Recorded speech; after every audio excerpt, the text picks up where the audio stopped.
The Apple Vision Pro is one of the biggest technological leaps in history, but at $3,500, most people will find it difficult to get their hands on one. This may sound like an oversight on Apple's part, but this is actually a genius move. A decision that is a small piece of a much bigger strategy that has allowed the company to become so dominant and outperform all their competitors. A strategy that Apple has been using on you this whole time. This is how Apple has branded your brain. The Vision Pro is far from the first VR device. The idea of a headset showing a virtual world is a concept that has allured businesses for decades, though the industry has always struggled to take a proper foothold amongst consumers, as the hefty development cost and foreign novelty of a virtual reality device has provided turbulent roadmaps for businesses. So how is Apple's Vision Pro any different? And why are they entering the market now? Well, Apple is doing what they've always done. They're shaking up an existing industry with their standout strategy, now that they finally have something revolutionary to offer.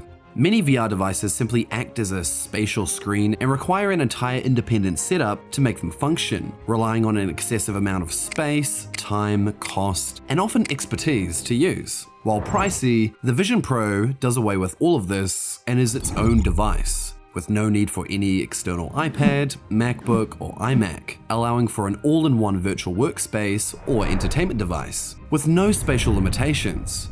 This is what separates the Vision Pro from every other product on the market, taking the idea of VR and moving it from a prototype or accessory to a full-fledged, self-contained computing system, something that will help it stand out from the competition. This sounds great, but at $3,500, how on earth will they make profit? You can buy a pretty impressive MacBook for far less. Surely this is just another product destined to become a niche prototype. The hefty price tag may lead you to believe so, but this is all part of Steve Jobs' original strategy. A strategy the company still carries out to this day, and how it uses this to trick your brain without you even knowing. But let's wind the clock back for a second. Apple was the first company to reach a valuation of $1 trillion, an unbelievable value thanks to the company's brand and their ability to have incredible profit margins, even with new expensive technology. If we take a look back at the previous Apple products, most of them follow a similar theme, a familiar practice that Apple uses to dominate each of these markets, despite being expensive and far from the first product in each industry. Let's take a step back and look at the iPhone. Released in 2007, this product reinvented the phone. It wasn't the first touchscreen device, but it was accessible, did away with gimmicks, and offered a quality core experience with a powerful processor, at least at the time. The iPhone debuted with two price points, $499 for the 4GB model and $599 for the 8GB model. The two models will be important later, but for now let's focus on the price. The iPhone was an expensive product at the time, and far from the first touch phone, yet customers were lining up for miles to get their hands on it. Many other products like the Apple Watch followed a similar path, starting at $549 for the base model and going all the way up to $10,000. These breakout Apple products release at extremely high prices, which sounds counterintuitive.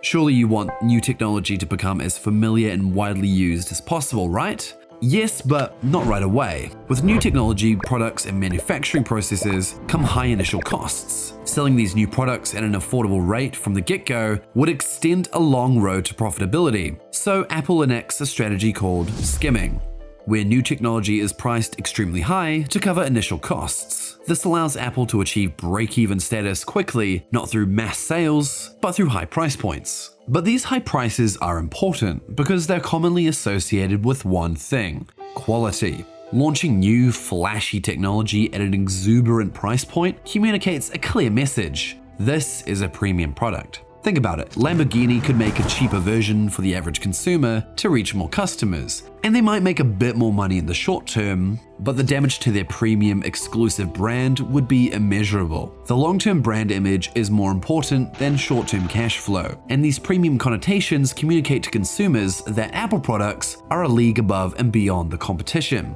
These often outrageous prices by Apple always cause one thing: discussion. When the Vision Pro released, everyone gasped and gawked at the gargantuan price point. And it's not the first time Apple has revealed a hefty price tag. Remember the wheels for the Mac Pro that are a staggering $800? Or how about $1,000 for the Pro stand? Not the display, just the metal stand.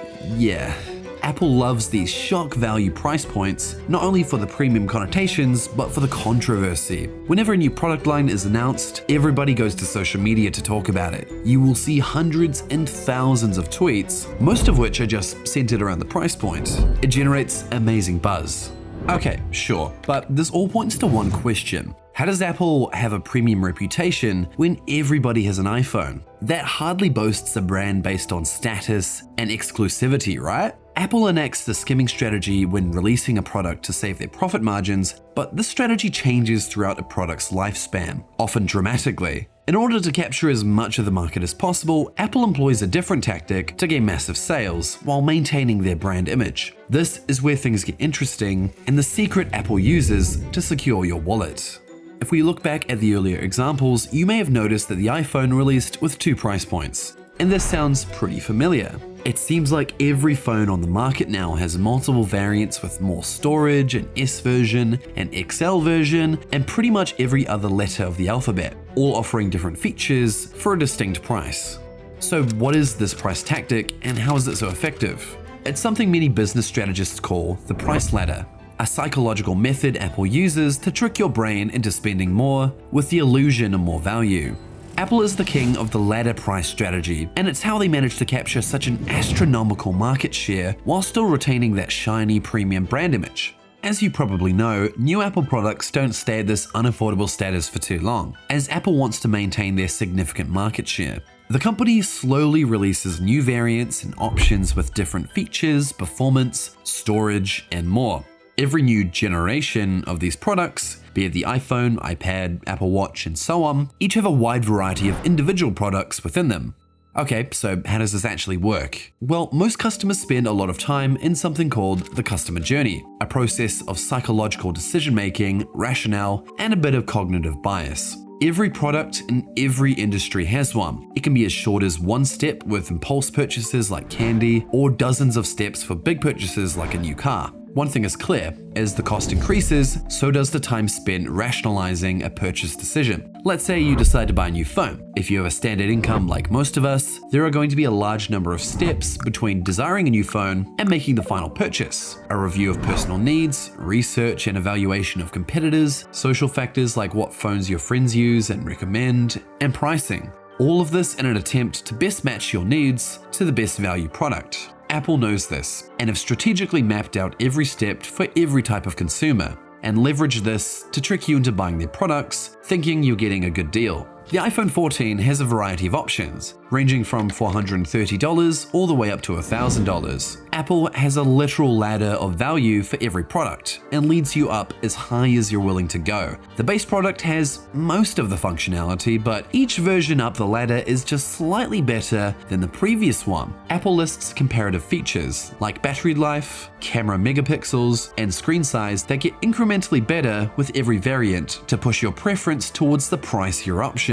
It probably wouldn't change Apple's profit margin too much if they gave the cheapest iPhone the same battery life as the more expensive option. But they do it to edge you towards the pricier models, subtly inclining you to spend more than you initially planned. This allows Apple to capture as much of the market as possible, gaining the maximum amount of profit from every consumer group. Okay, but if they capture so many consumers, how do they maintain their brand image of being premium and exclusive? To answer this question, we have to take a step back and look at Apple holistically. Every one of these products have something in common. They all relate to the big picture perception of Apple, a company that has spent decades building a specific connotation that sounds ironic but nonetheless true. Apple is for people who want to stand out.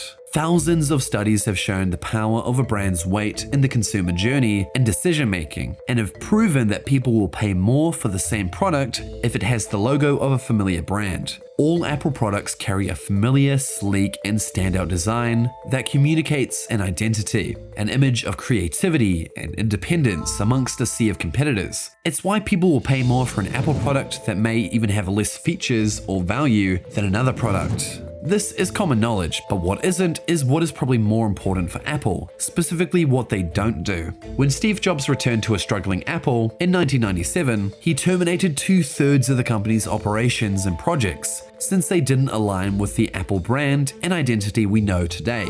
To quote Jobs, the products had no sex anymore. Apple products need to be groundbreaking to be Apple products, which is why there are some markets that they will never enter or products they will never release because they can't shake up the industry and create a standout experience. This allows Apple to maintain such an iconic brand image even when they offer cheap product options in their ladder strategy. This is the same for the Vision Pro. Surprisingly, the concept of this product is not a new idea for Apple, but an idea that has been in the pipeline for many years, as far back as 2007, and was discussed as an idea by Steve Jobs.